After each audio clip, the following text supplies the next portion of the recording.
हस्तिनापुर उत्तर प्रदेश मेरठ से लगभग 40 किलोमीटर दूर प्राचीन नदी बूढ़ी गंगा के किनारे पर स्थित है। इस नदी की एक धारा यहाँ के प्राचीन किलों के पास से आज भी बहती है। इस नगर को महाराज हस्ती के द्वारा बसाया गया था, इसलिए इनके नाम पर ही इस नगर का नाम हस्तिनापुर पड़ा।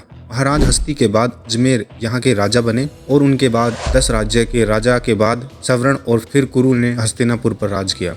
राजा कुरु के वंश में शांतनु और उनके पोते पांडु और धृतराष्ट्र ने भी हस्तिनापुर पर राज किया। राजा धृतराष्ट्र के पुत्रों को पांडव और कौरव कहा गया। महाभारत से जुड़ी अधिकतर घटनाएं हस्तिनापुर में घटित हुई, जो कौरवों और पांडवों की राजधानी थी। आज भी हस्तिनापुर में महाभारत काल से जुड़े हुए कुछ अवशेष मौजूद है। हस्तिनापुर में भूमि में दफन पांडवों के विशाल किले के अवशेष मिले हैं, जिनके अवशेष आज भी रतनपुर में मौजूद है। पांडवों के किले के अवशेष ठीक प्रकार से देखभाल न होने के कारण अब नष्ट होने के कगार पे हैं। इस विशाल काय किले के अंदर महल, मंदिर और अन्य इमारतें थी, जिनके अवशेषों को आज भी किले में खंडर के रूप में देखा जा सकता है। हस्तिनापुर में पांडवों के पास में पांडुशेर महादेव आज भी विराजमान है। पांडुशेर महादेव मंदिर वही मंदिर है जहां पर पांडवों की रानी द्रौपदी पूजा किया करती थी। इस मंदिर में स्थित शिवलिंग और पांडवों की मूर्तियां महाभारत कालीन से बताई जाती हैं।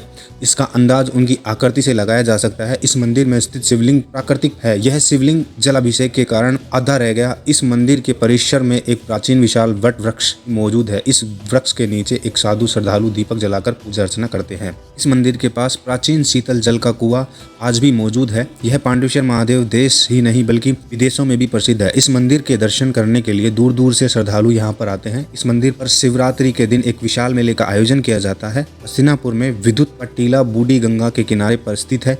यह टीला लगभग 50 से 60 फीट ऊंचा है। इस टीले को पेट्रोल का निवास कहा जाता है। विद्रोह पांडु और धृतराष्ट्र के सौतेले भाई में विद्रोह अपनी बुद्धि और अच्छी शिला के कारण प्रसिद्ध थे। इसके अलावा विदाउट को रोके बुद्धिमान मंत्री भी थे। अब इस किले को आनंदगिरी चमत्कारी आश्रम के नाम से जाना जाता है। यहाँ पीपल का एक विशाल वृक्ष है। इस वृक्ष के बारे में यह मान्यता है कि कौरवों और पांडवों के विदुर के द्वारा रोपित किया गया था। हस्तिनापुर में कर्णेश्वर मंदिर भी विद्यमान है। मंदिर का निर्माण लगभग 4600 साल पूर्व पांडुशेर मंदिर के पास ही गंगा नदी की घाटी में हुआ था। कहा जाता है कि इस मंदिर में कर्ण ने स्वयं शिवलिंग की स्थापना की थी। कर्ण घाट मंदिर पर सूर्य पुत्र दानवीर कर्ण भगवान शिव की पूजा करने के पश्चात 1.25 मन सोना प्रतिदिन किया करते थे। महाभारत काल में गंगा जी इसी स्थान से होकर गुजरती थी, लेकिन वर्तमान समय में गंगा जी का परिवार इस स्थान से काफी दूर है और अब यहाँ पर गंगा की विशाल विलुप्त धारा बहती है। इस विलुप्त द्वारा को बूढ़ी गंगा के नाम से जाना जाता है। अंडा घाट से थोड़ी ही दूर 2 प्रति घाट को बूढ़ी गंगा पुल के विपरीत दिशा में देखा जा सकता है। धूप के घाट मंदिर को उसी स्थान पर बनाया गया है जहां रानी द्रौपदी स्नान करने के लिए आती थी और प्रतिदिन पूजा किया करती थी। इस मंदिर के पास भगवान श्री कृष्ण का मंदिर भी विराजमान है। हस्तिनापुर में आपको अपना करने के लिए अद्भुत नजारा देखने को मिलेगा। हस्तिनापुर में भरण 1984 में स्थापित किया गया था। भारत में प्रमुख व निजी परियोजनाओं में से एक, जहां पर आप प्राकृतिक सौंदर्य को निहार सकते हैं। इस मुठभेड़ में अनेक प्रकार के जीव जंतु पाए जाते हैं। वर्तमान समय में हस्तिनापुर जैन में मुख्य केंद्र है। यहाँ पर जैन धर्म से संबंधित अनेक मंदिर है।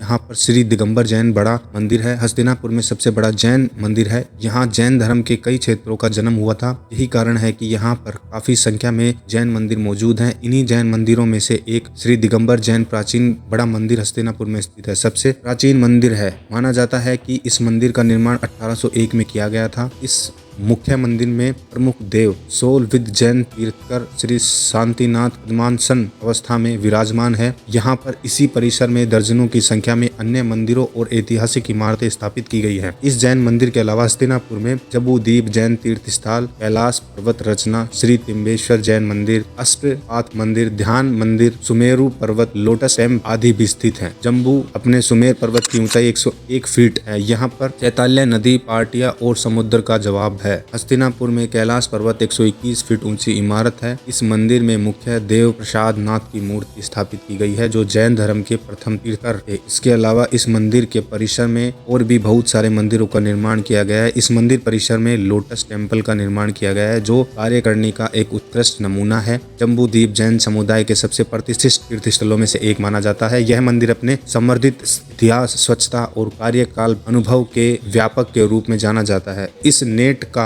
आधिकारिक नाम दिगंबर जैन लोक शोध संस्था और इसका प्रमुख आकर्षण केंद्र जम्मू द्वीप के रूप में स्थापित किया गया है। जम्बू द्वीप मंदिर अत्यंत सम्मानित और प्रसिद्ध जैन साध्वी श्री ज्ञानमती माताजी के अथक और समर्पित प्रयासों के द्वारा बनाया गया था। ऐसा माना जाता है कि साध्वी ने 1965 में भिन्न इस प्रदर्शनी में भगवान बाहुबली की पवित्र मूर्ति के नीचे ध्यान दिलाते हुए एक स्वप्न देखा, जिसमें उन्होंने मध्य लोक के 7 द्वीपों को देखा था। उसके बाद इस आदमी ने मंदिर बनवाने के लिए यही स्थान की तलाश में पूरे देश में पदयात्रा शुरू कर दी थी। अंत में वे हस्तिनापुर आ पहुंचे और इस पवित्र स्थान पर अपने सपनों की योजनाओं को शुरू करने का फैसला किया। इस मंदिर की स्थापना आधारित शिला 1974 में रखी गई, जो पूरी तरीके से 1985 में बनकर तैयार हुआ। आज की वीडियो के लिए इतना ही। मिलते हैं किसी नेक्स्ट वीडियो में। वीडियो अच्छा लगा हो तो लाइक कर देना, चैनल पर नए हो तो सब्सक्राइब कर देना।